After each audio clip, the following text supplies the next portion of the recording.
सभी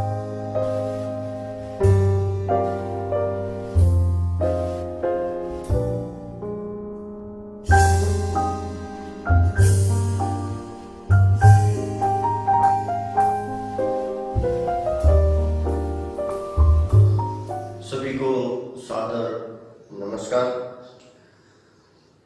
आप सभी अच्छे होंगे और अच्छी तरह से पढ़ाई कर रहे होंगे। पढ़ाई के साथ साथ योग और प्राणायाम भी आप नियमित रूप से करते होंगे। आज हमको बात करनी है, कक्षा 6 की इकाई है छठी सुबह। इस इकाई में एक लड़की की बात है जो पोलियोग्रस्त है। पोलियो एक बीमारी है। पुराने जमाने में बहुत लोगों को पोलियो की बीमारी होती थी। आज टीकाकरण से हम सभी लोग पोलियो से मुक्त हो गए। पोलियो होने के कारण रेशमा चल फिर नहीं पाती थी। उसके बावजूद भी अपनी सूझबूझ से कैसे अपने परिवार को बचाती है, यह इस कहानी में बताया गया है। सबसे पहले हम इस कहानी को देखते हैं, पढ़ते हैं, समझते हैं और उसके बाद हम अभ्यास और स्वाध्याय की ओर चलेंगे। आइए देखते हैं। सुबह रेशमा ने देखा कि घर के सभी लोग सफाई में व्यस्त हैं। कोई सामान झाड़ रहा है तो कोई मकड़ी के जाले उतार रहा है। रेशमा ने सोचा, जरूर आज कोई खास बात है। माँ, आज कोई खास बात है? सब इतनी सुबह उठकर घर की सफाई में जुटे हैं। हाँ बिटिया रानी, त्योहार के दिन है। भूल गई क्या? पहले से ही साफ सफाई हो जाए तो अच्छी तरह त्योहार का आनंद ले पाएंगे। ओह, मैं तो एकदम भुलक्कड़ हो गई हूँ। पर माँ, आपने मुझे तो कोई काम सौंपा ही नहीं। मैं क्या करूँ, बताओ माँ। अच्छा चलो, पहले नहा धोकर तैयार हो जाओ, फिर बताऊंगी। बहुत से काम है। मैं भी आपकी मदद करना चाहती हूँ। मदद तो मैं जरूर लूंगी। मैंने तुम्हारे लिए कई काम सोच रखे हैं। नहा धोकर नाश्ता कर लो, फिर बताऊंगी। माँ ने रेशमा को उसकी पहिए वाली कुर्सी पर बैठा दिया। रेशमा ने अपनी पहिए वाली कुर्सी को धीरे धीरे धकेला और अपने दैनिक कार्यों में लग गई। रेशमा जब 5 साल की थी, तभी से उसके दोनों पैर काम नहीं करते थे। उसे बहुत तेज बुखार हुआ और घुटनों से नीचे दोनों पांव एकदम बेजान हो गए। बहुत इलाज करवाया पर रेशमा के पांव में जान नहीं आई। उसे पोलियो हो गया था। रेशमा बहुत हिम्मत वाली लड़की थी। शुरू शुरू में उसे जरूर दूसरों की सहायता लेनी पड़ी, परंतु अब 11 साल की उम्र में वह अपने सारे काम स्वयं करती है। वह अपने परिवार पर अपने काम के लिए निर्भर नहीं रहना चाहती। परिवार के सभी सदस्य, पिताजी, छोटा भाई गोलू, दादी जी, दादाजी, सभी उसे बहुत प्यार करते हैं। वह सबकी आंखों का तारा है। मां ने रसोई घर में सारे बर्तन, डिब्बे, बोतलें नीचे उतारकर साफ कर दिए थे। रेशु, अगर तुमने नाश्ता कर लिया हो तो काम में मेरा हाथ बटाओ। हाँ माँ, मैंने नाश्ता कर लिया। दूध का मेवे वाला दलिया बहुत अच्छा बना है। माँ, मैं हाथ धोकर अभी आती हूँ। रेशमा अपनी कुर्सी को धकेलते हुए रसोई घर में पहुंची। रेशमा मां को बर्तन, डिब्बों पर लेबल लगा लगा कर पकड़ाती गई और मां उन्हें व्यवस्थित ढंग से सजाती गई। रसोई घर फिर से चमचमाने लगा। तेरे पिताजी दफ्तर चले गए। मुझे लड्डू बनाने के लिए कुछ जरूरी सामान चाहिए था। गोलू तो बहुत छोटा है। दादी जी दादाजी बहुत बुजुर्ग है। अब सामान लाए कौन? सामान मैं ले आऊंगी। बस आप मुझे सामान की लिस्ट और एक थैला दो। तुम ले आओगी अकेली? हाँ माँ, एक बार पहले भी तो लाई थी। तो ठीक है, तुम ही ले आओ, लेकिन ध्यान से जाना। सारा सामान नुक्कड़ वाली दुकान से ही मिल जाएगा। थोड़ी देर बाद रेशमा सारा सामान लेकर लौटी। गोलू, ये लो, तुम्हारे लिए टॉफी लाई हूँ।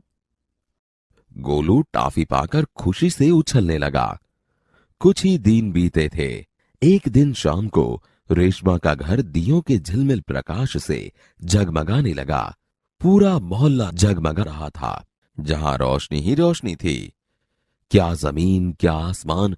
दादी जी ने बताया कि दीपावली अंधेरे पर उजाले की जीत का त्योहार है। बुराई पर अच्छाई और असत्य पर सत्य की सदा जीत होती है। इस दिन रावण को पराजित कर राम अयोध्या लौटे थे। उसी खुशी में यह त्योहार मनाया जाता है। रेशमा और गोलू बड़े ध्यान से दादी जी की बातें सुन रहे थे। कुछ देर बाद सबने मिलकर पूजा की और प्रसाद खाया। गोलू अपने दोस्तों के साथ पटाखे छुड़ाने में मग्न हो गया। रेशमा अपने दादा दादी के साथ फुलझड़ियां जला रही थी। इतने में रेशमा ने क्या देखा कि गोलू ने जिस पटाखे को बुझाया हुआ समझकर छोड़ दिया था, उसमें चिंगारियां निकलने लगी हैं। गोलू की पीठ पटाखे की तरफ थी। गोलू, गोलू बचो, तुम्हारे पीछे पटाखा है। पटाखों के शोर में रेशमा की आवाज दब गई। सबसे पहले रेशमा जल्दी जल्दी कुर्सी को धकेलती गोलू के पास जा पहुंची। उसने गोलू को जोर से धक्का दिया और खुद आगे निकल गई। अपनी कुर्सी की गति के कारण धड़ाम जोर का धमाका हुआ। रेशमा की फुर्ती ने गोलू को जलने से बचा लिया। गोलू को कुछ समझ न आया कि उसे धक्का किसने दिया और क्यों। धमाके की आवाज सुनकर मां पिताजी भी बाहर दौड़े चले आए। कुर्सी रेशमा के ऊपर थी और रेशमा नीचे। पिताजी ने कुर्सी सीधी की और रेशमा को उस पर बैठा दिया। मां भयभीत थी। कहीं चोट तो नहीं लगी रेशु? रेशमा ने उन्हें सारी बात बताई। सबने रेशमा की पीठ थपथपाई। गोलू रेशमा के पास आया। दीदी, आज तो आपने मेरी जान बचा ली। आपका यह धमाकेदार धक्का मुझे हमेशा याद रहेगा। सभी लोग खिलखिलाकर हंस पड़े। रेशमा की शारीरिक कमी उसके इरादों में कभी बाधा नहीं बनी। वह आज भी उतनी ही जिंदा दिल और परिश्रम से अपना जीवन जी रही है। उसकी हर सुबह नई सुबह होती है। वह हर सुबह अपने काम में नए इरादे से जुट जाती है। हमने देखा कि रेशमा कैसे जिंदा दिली से रहती है। शारीरिक रूप से अस्वस्थ होने के बावजूद भी हर काम में हाथ बटाती है और गोलू को बचाती भी है। अब शुरुआत करेंगे हम मुहावरों से। सबसे पहले मुहावरे हैं, उनका अर्थ देना है और वाक्य प्रयोग करना है। पहला मुहावरा है आंखों का तारा होना, जिसका अर्थ है बहुत प्यारा होना। वाक्य इस प्रकार बना सकते हैं, हर बेटा अपनी माँ की आंखों का तारा होता है। आपको फिर से एक बार याद दिला दूं, जब भी मुहावरों का वाक्य में प्रयोग करना है तब मुहावरे में जो भी शब्द है उनका प्रयोग करना है, न कि उनके अर्थ का। दूसरा है हाथ बटाना, यानी काम में मदद करना। वाक्य इस प्रकार बना सकते हैं, मैं घर के कामों में हाथ बताता हूं। आगे देखते हैं, पीठ थपथपाना यानी शाबाशी देना।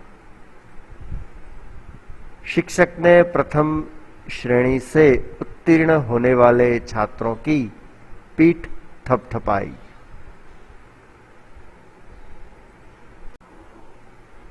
शुरू करते हैं अभ्यास। अभ्यास का प्रथम प्रश्न है, उदाहरण के अनुसार निम्नलिखित शब्दों का वाक्य में प्रयोग कीजिए।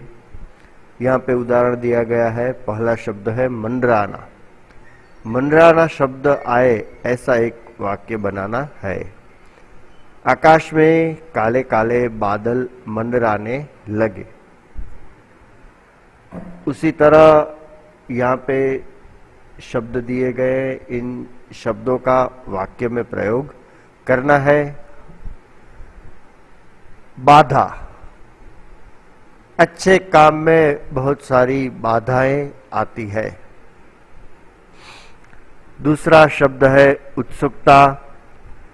यह लड़का ज्ञान पाने के लिए बहुत उत्सुक है। तीसरा शब्द है दृढ़ता। दृढ़ मनोबल ही संकट के समय काम आता है। बुजुर्ग, घर में एक बुजुर्ग होना भाग्यवान होने का संकेत है। व्यस्त, आजकल लोगों की जिंदगी बहुत व्यस्त हो गई है।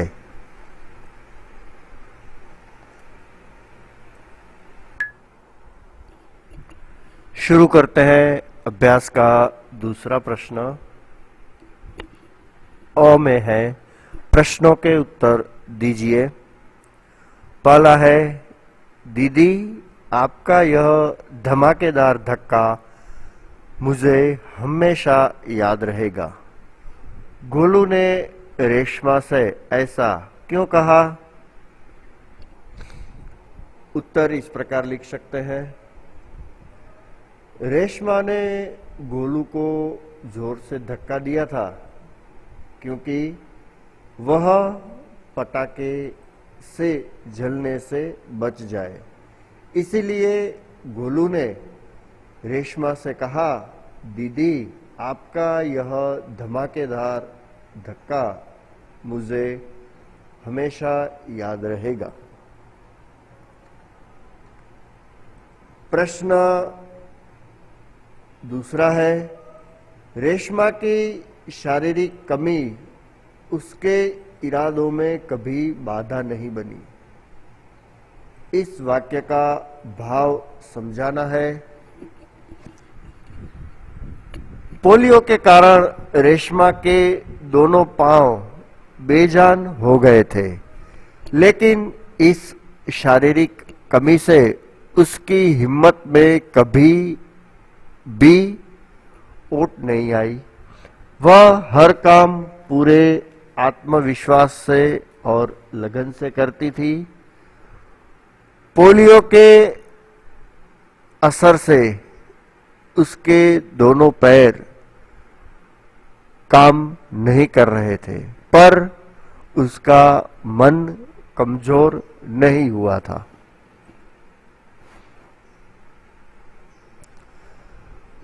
प्रश्न दूसरा वह है, यदि आपकी कक्षा में रेशमा की तरह कोई बच्चा दाखिला ले तो आप पहला है किन किन बातों का ध्यान रखेंगे? यदि ऐसा कोई बच्चा हमारी कक्षा में दाखिला ले तो हम क्या ख्याल रखेंगे? सबसे पहले उन बच्चों से पूरी हमदर्दी रखेंगे।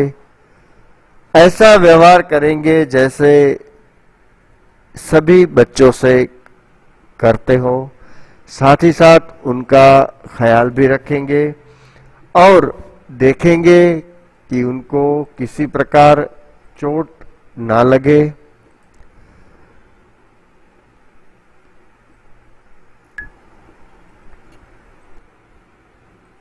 यदि आपकी कक्षा में रेशमा की तरह कोई बच्चा दाखिला ले तो आप किस तरह उसकी सहायता करेंगे? हमारे वर्गखंड में ऐसा कोई बच्चा है तो हर तरह से उस बच्चे की सहायता करनी चाहिए। अगर उसको चलने फिरने में तकलीफ हो तो उस प्रकार से उसकी सहायता करेंगे। उनके पुस्तक है वो हम जगह पे रख देंगे और जब भी किसी चीज की जरूरत पड़े तब उन चीजों को लेकर उनको देंगे। विद्यालय में क्या परिवर्तन करना चाहोगे? विद्यालय में ऐसी कोई भी जगह नहीं होनी चाहिए जहां पे ऐसे बच्चे ना जा सके। सभी जगहों पे ऐसे बच्चों की व्हीलचेयर चली जा सके, ऐसा करना चाहिए। इन बच्चों को कभी भी उपेक्षित नहीं रखना चाहिए। जैसा व्यवहार दूसरे बच्चों से हम करते हैं ऐसा ही व्यवहार इन बच्चों से करेंगे। बाकी बच्चों को क्या सलाह देंगे? बाकी बच्चों को यही सलाह देंगे कि जो भी खेल खेलो उन सभी खेलों में इन बच्चों को शामिल करो और उनको प्यार दो, उनकी उपेक्षा मत करो। जितनी हो सके इन बच्चों की सहायता करो। अभ्यास का प्रश्न तीसरा है, सोचकर बताइए। इस प्रश्न में 3 परिस्थितियां दी गई है जिनके बारे में आपको सोच के लिखना है। पहला है, दीपावली पर आपके परिवार में क्या क्या विशेष तैयारियां की जाती है। हम सबको पता ही है दीपावली के अवसर पर हम पूरे घर की साफ सफाई करते हैं, नए कपड़े बनवाते हैं या बाजार से खरीदते हैं, पूरा घर जगमगाए ऐसी रोशनी भी लगाते हैं और साथ ही साथ बहुत सारी मिठाइयाँ भी खरीदते हैं और ऐसी बहुत सारी विशेष तैयारियां होती है जो आपको लिखनी है। दूसरा है, क्या दीपावली पर पटाखे छुड़ाने चाहिए, क्यों? हर बच्चे को पटाखे पसंद होते हैं। पटाखों की बहुत सारी ऐसी परिस्थितियां भी है जिससे हमें नुकसान भी हो सकता है। पटाखे छुड़ाने से हमको मजा भी आता है। आपको लिखना है पटाखे छुड़ाने चाहिए या नहीं। तीसरा प्रश्न है, किसी ऐसी घटना का वर्णन कीजिए जब आपको किसी ने बचाया हो या आपने किसी की सहायता की हो। आपके जीवन में कभी ऐसा प्रसंग अगर आया है जब आपकी सहायता किसी ने की हो या आपने किसी को बचाया हो, वो यहाँ पे आपको लिखना है। अभ्यास का यह तीसरा प्रश्न पूरा आपको गृह कार्य में करना है।